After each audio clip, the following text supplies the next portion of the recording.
Баршаңызға қайырлы күн достар. Бүгін сіздермен бірге түрік баклавасын пісіретін боламыз. Ауызда ерейтін бұл түріктің тәттісін сіздерге де жасап көруге кеңес беремін.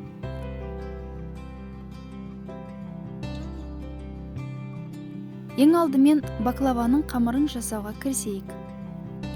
Бос ыдысқа жылы сүт, өсімдік майы, бір жұмыртқа және ағы ажыратылған сары жұмыртқаны салып араластырамыз. Үстіне аздап тұз салып, бір шай қасық 9% уксус құямыз. Содан соң ұнды електен өткізіп салып, жұп-жұмсақ етіп қамыр илейміз.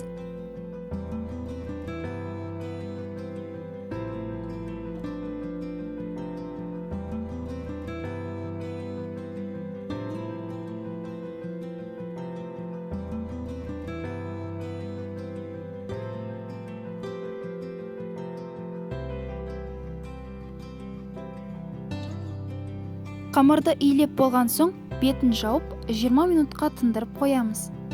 Қамырымыз дайын болғанша, салмасын жасауға кірісейік. Мен салма ретінде 150 грамм жер жаңғақ пен 150 грамм грек жаңғағын қолдандым.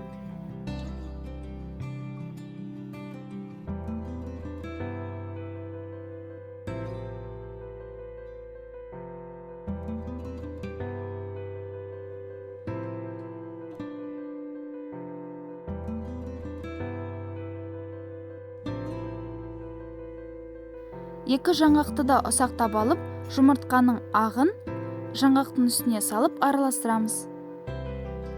Міне, біздің салмамыз да дайын болды.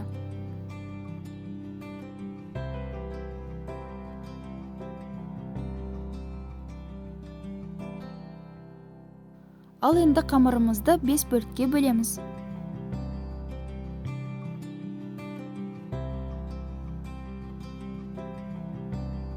Енді тағы да 20 минутқа бетін жауып қойып қоямыз.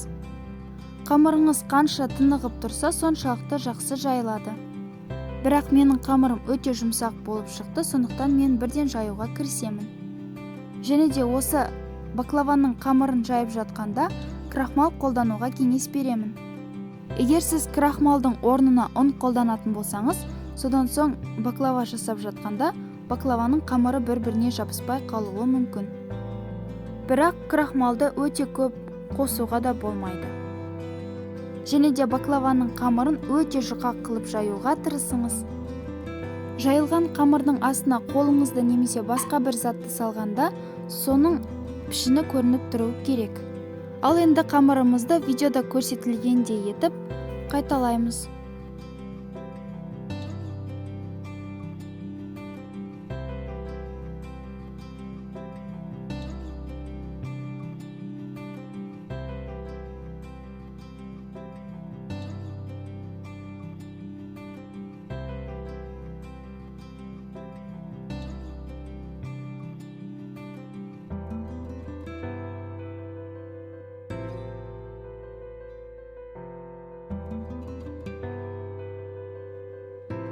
Дайын болған қамырдың үстіне салмасын салып шығамыз.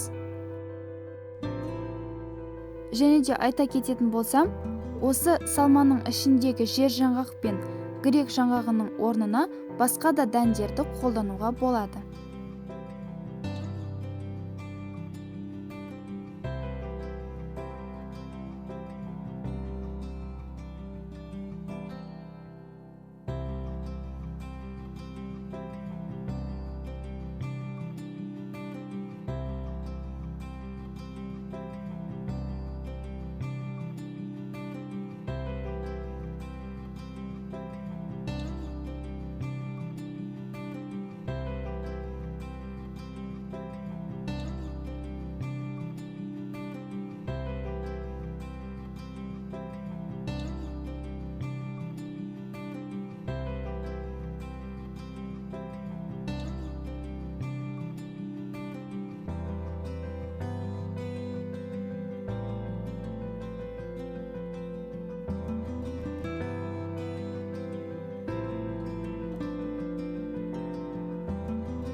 Баклаваны түйіп болған соң, Оның үстіне ертілген сары майды жағып шығамыз. Менде сары май 82%. Ал енді баклаваны 35-40 минут 180 градус қызып тұрған духовкада пісіріп аламыз. Және де осы уақыт аралығында қалған баклаваларды дайындаймыз. Ал енді баклаваларымыз піскенше сиропын дайындайық. Жарты литр суға жарты килограмм қант салып қайнатамыз. Сироп қайнап шыққан соң лимонның 1/4 бөлігін салып, тағы да қайнатуды жалғастырамыз. Сиропты орташа отта шамамен 7-10 минуттай қайнатамыз. Міне, біздің баклавамыз дайын болды. Егер сіз баклаваңыздың жұмсақ болып тұруын қаласаңыз, ыстық духовкадан шыққан баклаваның үстіне ыстық сиропты құйыңыз.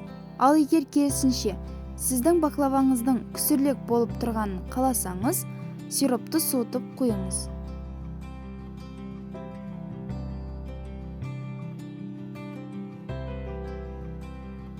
Және де баклаваны безендіру үшін фисташканы қолдануға болады.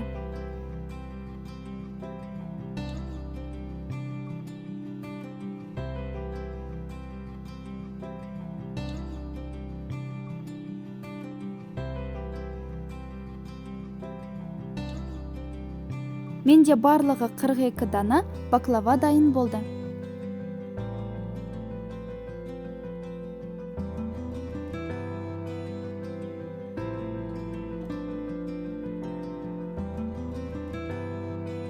Бізбен бірге болғандарыңыз үшін рахмет.